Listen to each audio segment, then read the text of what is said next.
Good morning, friends. Welcome to Take Two for this Tuesday, the 8th of January, 2019. I hope you're having a wonderful day. Our day here in Southeast Alabama started out a little foggy, but I think it's supposed to be in the 70s today, so I'll take it. Well, I hope, as I said, that your Tuesday has started off wonderfully. Now, I started thinking the last couple of days I've been really kind of dwelling on in my mind and in my heart the words that were spoken by my pastor, Lyle Peluso, at Dothan Vineyard Church on Sunday morning. Now, I think it's very important to set the tone for the year in whatever you're doing. The first staff meeting you might have at your job, or the first sermon that is spoken from the pulpit the first Sunday of the year. I think that's very important because those kinds of things, the firsts of everything, of the beginning of the new year, do have a way of setting the tone. And Pastor, gold star to you, my friend, because what you had to share with us on Sunday morning really resonated in my heart. Now, I don't usually use this situation of my take twos to preach a sermon, and trust me, that's not what I'm intending on doing, but I do want to give you a couple of pearls of wisdom because they hit my heart so hard that I think it would be really cool, no matter which way you believe, to just think about these principles and what they might mean to you. So be open-minded, okay? He talked about a man named Shamgar in the book of Judges. Now, I honestly, how many times as I've read the Bible over and over again and studied it and gone through training and so forth, that name did not exactly ring a bell and go, oh yeah, of course, Shamgar. It didn't even dawn on me who Shamgar was. But as Pastor Lyle, shared a little bit more, I thought, yes, that's right. This is something that I could delve a little deeper on. And he talked about how Shamgar was a great warrior and how he overcame great odds with everything against him.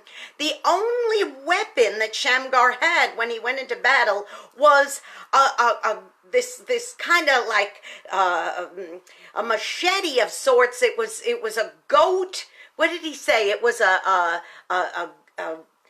goad, an ox goad, excuse me. And see, I'm not even familiar with this verse. It just was like, okay, I really had to think about that. That's all he had.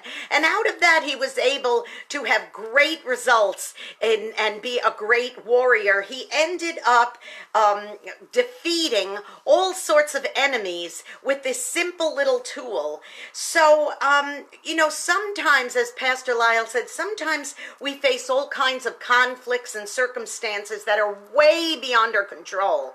That is the story of my life right now, boys and girls, facing conflicts and circumstances that I absolutely positively cannot do anything about.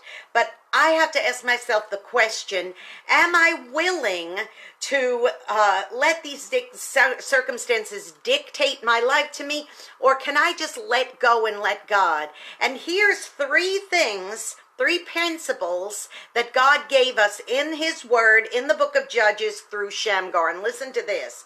He started where he was, he used what he had, and he did what he could.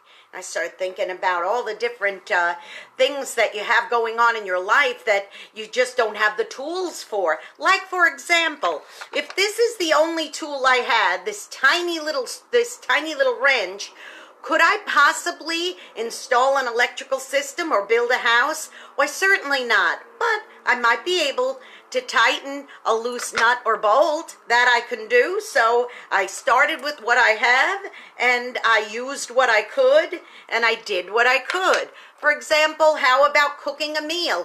If this is all I had and this is all I had in the kitchen, could I cook an entire dinner for 20 people? Probably not. But I'll tell you what I could do. I could definitely mix something and use it in the process of cooking the meal. So I'll start where I am. I'll use what I could, and I'll do what I can. But here's a really cool thing. Sometimes, even if you only have a tiny little tool, you could still have phenomenal results. For example, here, you know what this is? A little book of matches. One match. Do you realize with one match, I could actually cause a roaring fire? So sometimes, even when you only have one thing, one tiny little thing, if you use it where you could and how you could have huge results. Do you remember the movie Apollo 13? Remember the story of what actually happened? That was the moon mission, the Apollo moon mission that never got to the moon. Well, those men are in that capsule, and they are trying desperately to get back to Earth because, you know, Houston, they had a problem. Something malfunctioned, and the main mission now was not to get them to the moon, but to get them home safely in one piece. And I remember the scene where the one who didn't get to go to the moon because he was possibly sick, and he stayed down on Earth, played by Gary Sinise, the character of the astronaut who stayed back on Earth.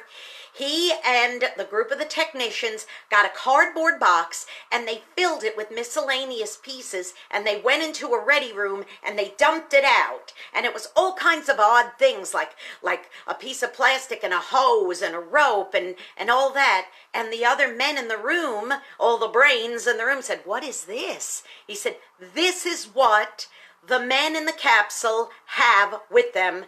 This is what they have to work with. Let's get them home."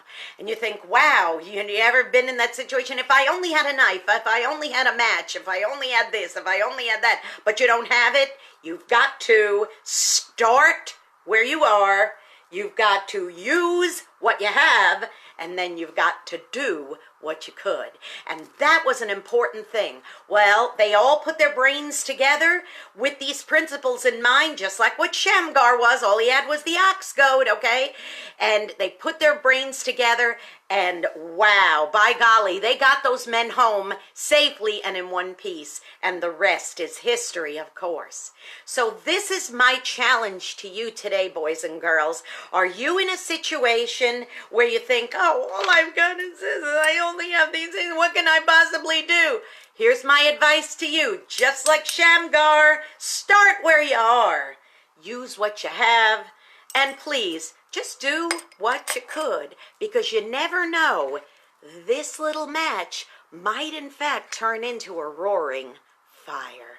Hey, go be a blessing to somebody today. You might end up being the only one who is. And also, remember, subscribe to my YouTube channel, Jeanne Sigler, JeanneSigler. Hit that subscribe button, hit that little bell, and you will be notified when another Take Two gets posted. And of course, don't forget to tune into my radio station, WRMZ.org, and click that listen button. Hey, you never know. You might hear something or see something that might end up, helping you along on your journey of starting, using, and doing. Okay, be blessed, everybody. Tomorrow is Wednesday, and it's hump day. So don't forget to be with me for Take Two, Wednesday edition. I love you. Bye-bye.